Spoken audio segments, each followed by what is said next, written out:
ابن الجوزی نے پہلی اس سلسلے میں روایت اس رات میں عبادت کرنے کے سلسلے میں ذکر کی جاتی کہ اس رات میں جاگنے کی فضیلت ہے۔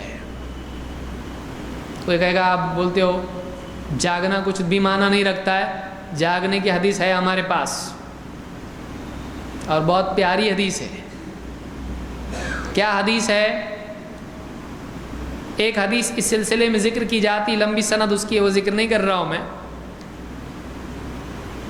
ابن قردوس اپنے والد سے روایت کرتے ہیں کہ اللہ کے رسول صلی اللہ علیہ وسلم نے فرمایا من احیا لیلۃ العید ولیلۃ النصف من شعبان لم يمت قلبه یوم تموت فیہ القلوب۔ جو آدمی دونوں عیدوں کی رات جاگے اور 15 شعبان کی رات جاگے، احیا کا مطلب کیا ہوتا ہے؟ جاگنا، راتوں کو جگائے۔ تو جو ان 3 راتوں میں جاگے، کون سی راتیں وہ؟ نمبر 1 عید کی رات، عید الفطر، عید الاضحیٰ، اور تیسری 15 شعبان کی رات۔ کیا فضیلت ہے اس کی؟ لم یمت قلبہ یوم تموت فیہ القلوب، جس دن سارے لوگوں کے دل مر جائیں گے، قیامت کا دن سب کے دل مر جائیں گے، اس دن اس کا دل نہیں مرے گا، اس دن اس کا دل زندہ رہے گا قیامت کے دن۔ کس کا؟ جو ان 3 راتوں میں جاگے، کیسا تو بھی جاگے، تو اس کے لیے یہ فضیلت ہے۔ اس حدیث کو امام ابن الجوزی نے اپنی کتاب العلل المتناہیہ فی الاحادیث الواہیہ، واہیات احادیث کی کتاب،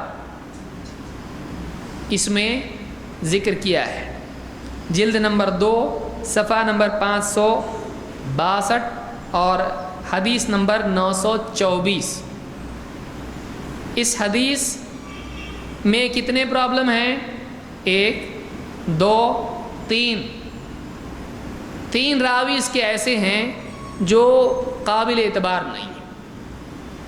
امام ابن الجوزی رحمۃ اللہ علیہ فرماتے ہیں ھذا حدیث، یہ خود ذکر کر کے حدیث خود ہی بتا رہے ہیں، کہتے ہیں ھذا حدیث لا یصح عن رسول اللہ صلی اللہ علیہ وسلم، یہ حدیث اللہ کے رسول صلی اللہ علیہ وسلم سے ثابت نہیں ہے، صحیح طور پر یہ نہیں آئی ہے، یہ حدیث صحیح نہیں ہے۔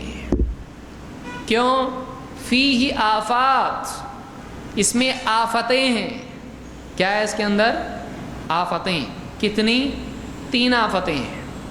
نمبر 1 کہتے اما، اس کی سند میں راوی ہے، اما مروان ابن سالم فقال احمد لیس بثقہ، اس میں ایک راوی ہے، اس کا نام کیا ہے؟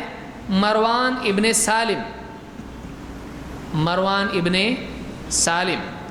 امام احمد ابن حنبل اس راوی کے بارے میں کہتے ہیں لیس بثقہ، یہ اعتبار کے لائق نہیں ہے۔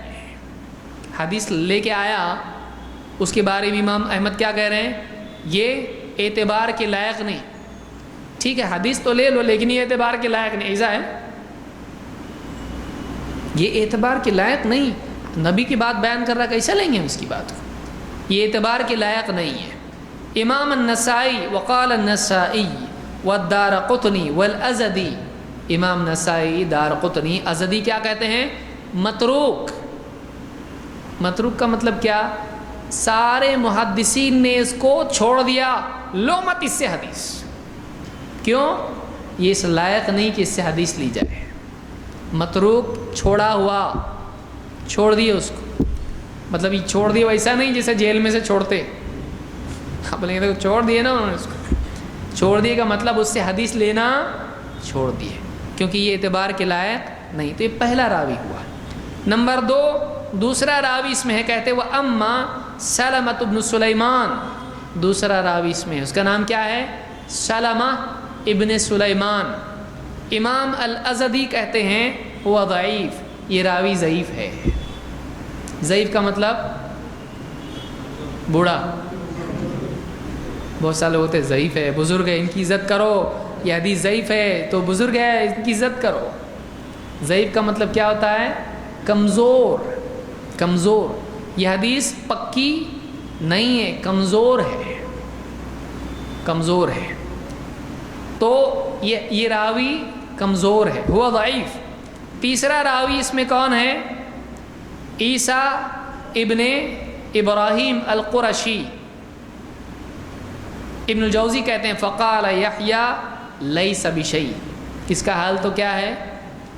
امام یحییٰ کہتے ہیں یہ کچھ نہیں ہے، نتھنگ، لیس بشیء، یہ کچھ نہیں ہے، اس کی کوئی اوقات نہیں، اس کی کوئی حیثیت نہیں، اتنا گھٹیا راوی ہے یہ. لیس بشیء، کسی چیز کو کچھ نہیں ہو، آپ کیا بولیں گے؟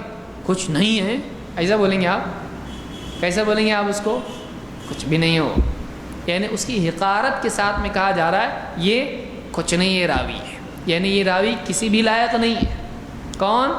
عیسیٰ.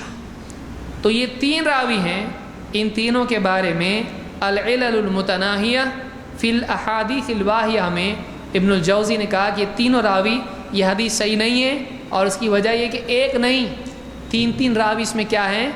ضعیف ہیں، اور وہ چھوٹے تھوڑا بہت ضعیف ہے، چلتا ایسا نہیں، ثقہ نہیں ہے، اور لیس بشیء یعنی ایک دم لائق نہیں ہے. تو یہ حدیث کیا ہے؟ سخت ضعیف ہے. اس سے معلوم ہوتا ہے کہ اس رات میں جاگنے کی کوئی معتبر دلیل نہیں، اور یہ دلیل صحیح نہیں ہے.